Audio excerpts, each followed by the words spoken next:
So how about us as clinicians? What can we do as clinicians to best assist people, our clients, and just the people around us towards this type of end?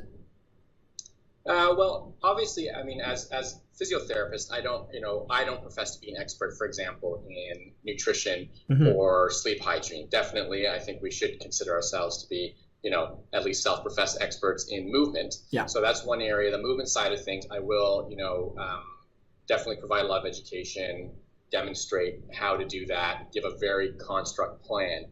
But as clinicians, I think that our concern should also be the overall health of our patient, and that everything is integrated.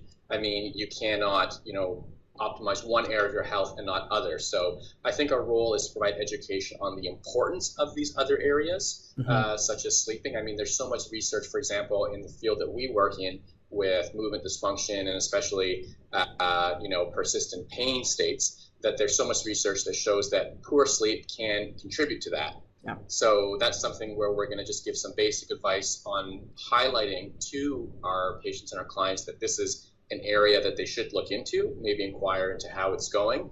And if we think that they could use extra help in this area, to direct them to the right people and sometimes the right resources. I mean, we really have to work in a multidisciplinary manner with other people who are experts in those areas. And the same thing when it comes to nutrition. I don't myself give nutritional advice per se, but I definitely encourage people to look into it and direct them to somebody who can help when I think it would be beneficial to them. Yeah, I think that's a pretty good answer. I would agree with that. I think this whole idea of being multidisciplinary is important, but I think that part of that package involves a responsibility on our part as clinicians to have a quality network of people that we know, trust, and whose work we view to be good, because when we send someone to another clinician, it really is a reflection of our own work. And I think that that is an underappreciated aspect of what it means to be a multidisciplinary clinician.